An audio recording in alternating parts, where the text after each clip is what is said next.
This is Bloomberg Crypto, a daily Bloomberg iHeart podcast, and I'm Stacey Marie Ishmael, managing editor of crypto for Bloomberg News.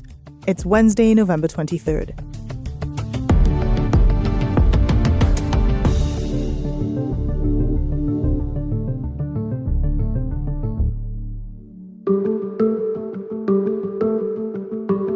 Have you heard the one about the box? Well, in April 2022, long before Sam-Bankman Fried was tweeting rambling threads about the collapse of his FTX empire, he joined the Bloomberg Odd Lots podcast and talked about the box. What this protocol is, it's called Protocol X. It's a box, and you can take a token, you can take Ethereum, you can put it in the box, and you can take it out of the box. Like, you put it into the box, and you get an IOU for having put it in the box, and then you can redeem that IOU back out for the token. The box was Bankman-Fried's metaphor for describing the crypto practice of yield farming, and his description at the time raised many an eyebrow because it seemed, well, both too blunt and too good to be true.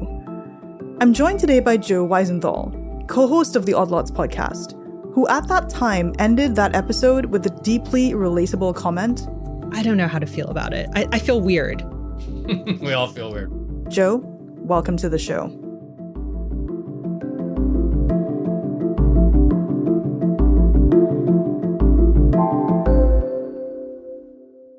Thank you so much for having me. Yeah, and you range from like what's happening with trucking supply chains to Guyana to interviewing Sam-Bankman Fried. Yeah. So for the purposes of this episode, Sure. We're going to talk about that interview in April 2022. This was right before the SALT conference in the Bahamas. That's right. Things were still, I'll use the word frothy and optimistic. Yeah. The vibe was very much, to the moon, as the Bitcoin folks like to say. And Bankman Fried came on the show, which was co-hosted by Tracy and had a special guest appearance from Matt Levine. Among many other things you talked about, one of the things was about DeFi and yield farming. Yeah. And at that point, he had this metaphor about the box, which was like you put money in and kind of money comes out and what happens in between is mysterious. That's right. And I re-listened to that episode before we recorded this one. And I just remember you, Tracy, and Matt all doing variations on like, what? Well, it's interesting because the box comments, I think it's about 20 or so minutes into the episode. And I do think that if you sort of listen to the full episode, just the tone of it, we never quite recovered or got back on track after that. I think because we were all like a little like flabbergasted, a little bit surprised by the bluntness, these sort of, after he described yield farming as like this sort of magic money box where you put money in and then money comes out.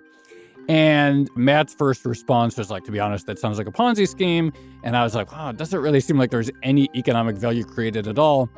My expectation at that moment in the conversation was that he would push back a little bit. Like he would say something like, oh, well, that's just sort of like the structure of it, but something cool and productive could theoretically happen in the box.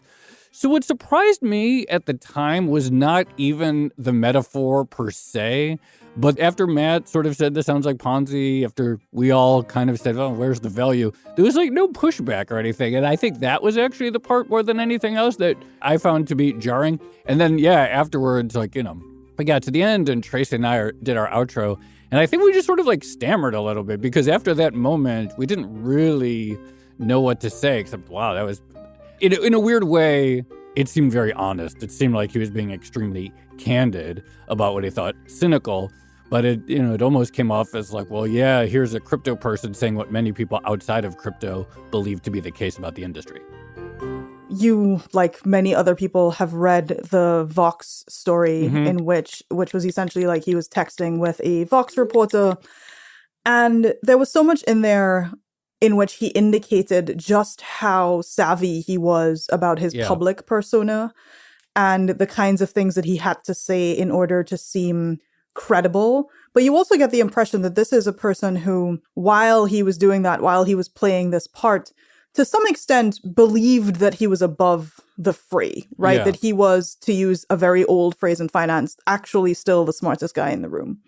Well, one thing that I long thought about Sam and being separate, and so I don't know if above is right, but maybe he did think of himself, but definitely separate, which is that, in his public persona, like on Twitter, etc., he never really made the case that crypto is good. Most people in the space argue that, oh yeah, of course, they don't really talk about all the money they're making, or they were making anyway. They talk about, oh, we're changing the world and we're going to bring transparency and trustlessness, and you're not going to have your money devalued by the Fed, and you're not going to have to trust JP Morgan, etc. Or the sort of other version that it's like, oh, well, people in emerging markets without access to reliable payments or stable, whatever it is. There are all these stories that crypto people tell the public, and I think to a large extent tell themselves, to put this gloss on making a lot of money so that sounds like important and world-changing. And he never did that as far as I could tell. It was always about the money, not just in that conversation, but elsewhere. And so I always thought, I remember like even a friend of mine several months ago asked me what I thought of SBF. I thought it was sort of refreshing that he didn't sort of like position making a lot of money in crypto as sort of this noble thing. And basically he was like, he and the various Alameda people who are on Twitter are like, they really just talked about the money. And they talked about the money. Obviously, there was this backdrop, whether you believe that it was sincere or not, of, what's called effective altruism. Yeah. But the idea is like you make a bunch of money and eventually maybe you change the world. But it was also, the way that they talked about the money was very matter of fact. Yes. And I think in addition to what you're identifying about the self-righteousness that can infuse crypto Twitter sometimes, there's also a lot of mudslinging, right? Yeah. There's, as is happening right now, various similarly disgraced crypto founders are spending quite a lot of time on Twitter redirecting attention towards, Sam-Bankman Fried and FTX right now. There were a couple of times I remember, when Bankman Fried talked about like Coinbase earnings and various other things. But for the majority of his presence, he was talking up or talking about like his own entities, and there were many. When you were interviewing other folks in the crypto space, and you've talked to a lot of them, what was their perception of what was happening at Alameda, FTX, Bankman Fried himself? That's a good question. So I don't think in any of our interviews that we've actually done on the podcast that we actually like talked about FTX or Alameda or SBF. What I do know is that, when I spoke to traders, just sort of independently, or my curiosity about the industry, they really like trading on FTX. And I think this is like it from my perspective, again, sort of going back and like rethinking things. Like one of the through lines was that professional like crypto hedge fund traders, et cetera, thought it was a really high quality product for a number of reasons, that there was a high level of customer support, that there was a high level of uptime. If you recall, sites like Coinbase have had some pretty big downtimes from time to time. It didn't seem like FTX had any. I remember talking to a trader who once told me that like basically you can buy with a tremendous amount of leverage, sites like FTX and Binance, et cetera. And then if the position moves against you, you get the position liquidated and your collateral gets taken away from you. But of course, any algorithm that determines when your collateral is going to get taken away from you, it's based on some sort of like, probabilistic measure. I don't really know the math, but some sort of probabilistic measure of you're in risk of losing the exchange money. And what I was told by one trader is like that FTX's liquidation engine works so well. And they're like, oh, FTX is going to take over the world because their liquidation engine is so much better than everyone else's that they've traded with. There was also cross-margining abilities. So you could post one type of token as a collateral and get leverage against a different asset, which you apparently could not get on Binance. So I think there was another aspect in which, you sort of like, if you were to think about it from an investor perspective, like doing due diligence on a company, we would want to talk to, do the customers like the product? And my impression always was that customers really like trading on FTX. You have this combination of software that seemed to be pretty decent, right? Insofar as the value that the FTX trading platform is providing to institutional investors, a lot of intelligence, a lot of people who were all about the money, and yet the size of the losses, that whether it's between $8 or $10 billion, seems to have stunned a lot of people just in terms of the sheer scope of it. Yeah, and I do believe that like where the money went is still a mystery. But what seems like very plausible is that Alameda was lost a lot of money trading. I mean, on some level or another, that seems to be the case. And, this is something that, like I said, I never really heard people talk that much about Alameda, but, of course, Sam had a background at the famous quant trading shop Jane Street, as did some of his colleagues. And so the presentation of Alameda was that it was sort of like this market-neutral quantitative trading shop. And I'm pretty sure on the Alameda website, they also talked about that they were a market-neutral firm. So not taking big directional bets one way or another. But that being said, and, if you're like thinking, like, okay, like let's go back and think more about red flags. I do recall, and people have since pointed these out, but I do remember thinking at the time that the former CEO of Alameda, Sam Trabucco, who left the company earlier in the year, some point this summer, he did have these threads that did not seem like very quanty, did not seem like market neutral. And one of the threads that people point to, if I recall, is like basically like, oh, we went long Dogecoin ahead of Elon's SNL, which maybe a fine trade, although I think that was the peak. But it's like, oh man, this is not exactly what I thought, what my impression of what Alameda was doing. And I thought what it was doing was, making markets and collecting spreads between the price of a coin on one side and the price of a coin on another side, or the price of a coin on a centralized exchange versus the price on a DeFi exchange.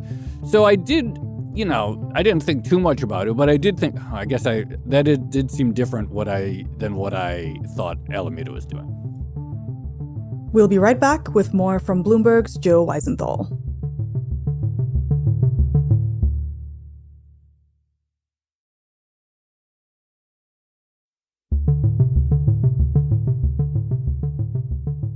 You said to friends of the show, Katie and Tim, that one of the signs that crypto is immature is that it's too hard to launder money without getting caught. Well, this is like, so something, I mean, I've been, from day one, it's like, this is the question. It's like, well, what is crypto good for, right? We've probably, both of us have asked this question of a million guests, like, okay, it's fun as journalists. We like looking at the lines going up and down, and it's probably fun as traders, like, big swings. But like, what is it good for, right? What is the point of any of this? And, one of the things you hear, particularly from the Bitcoin side of the world, is like, well, it's good for censorship-resistant payments, doing the payments that the state doesn't want you to do, doing the payments that would Venmo or PayPal or Zelle or your bank would kick you off for, right? Trustless money. And yet, it doesn't seem to be that good for that either, as far as I can tell. And so, like, even the sort of like bare minimum things that like crypto proponents often say, which is like, well, person A can send person B money and person C can't say no. I'm not even convinced that that's true because, again, I think in the, the context we were discussing was like, there was a big test of this with the Canadian trucker protest earlier this year.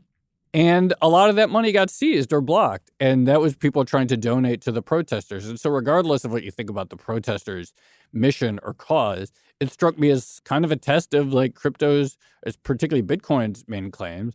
And I don't think it really lived up. They didn't really have a way of getting Bitcoin to the protesters in a way that was trustless and could avoid blockage. Well, one of the things that the truckers did is they like put a bunch of wallet addresses on their signs and the sides of their trucks, and they're like, "Send us money here." And then various regulators were like, "We're just going to lock those wallets down." But on the other hand, like, there's no like, I think I remember. So after that happened, I remember seeing these discussions, even among many like sort of Bitcoin proponents, like, oh, they shouldn't have like made the wallet's addresses so public, which fine, maybe.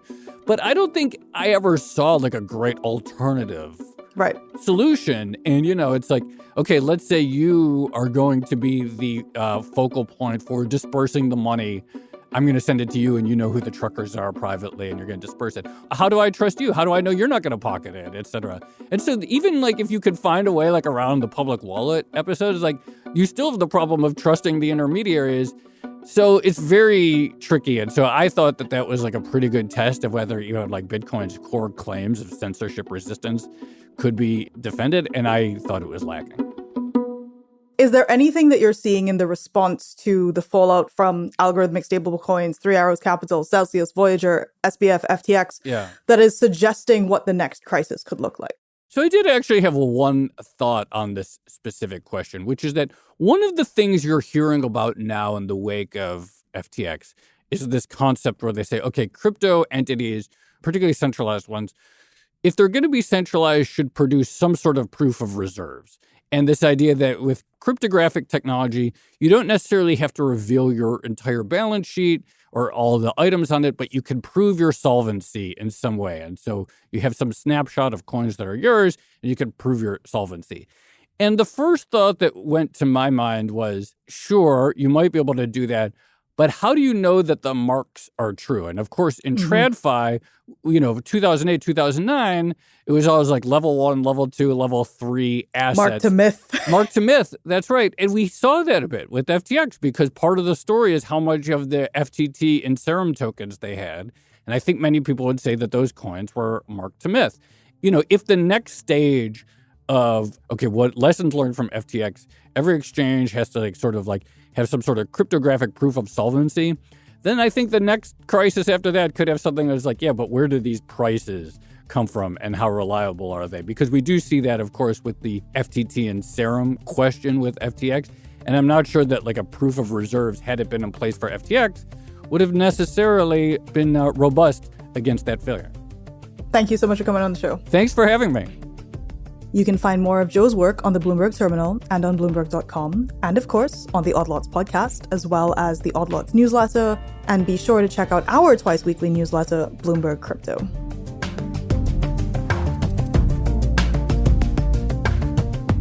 This is Bloomberg Crypto, a daily podcast from Bloomberg and iHeartRadio. For more shows from iHeartRadio, visit the iHeartRadio app, Apple Podcasts, or wherever you get your podcasts. Send us your comments, questions, or suggestions for the show to crypto@bloomberg.net. The supervising producer of Bloomberg Crypto is Vicky Vergolina. Our senior producer is Janet Babin. Our producers are Mohammed Farouk and Sharon Barrero. Our associate producers are Ty Butler and Moses Undum. Desta Wonderad is our engineer. Original music by Leo Sidran. I'm Stacey Marie Ishmael. We'll be back tomorrow.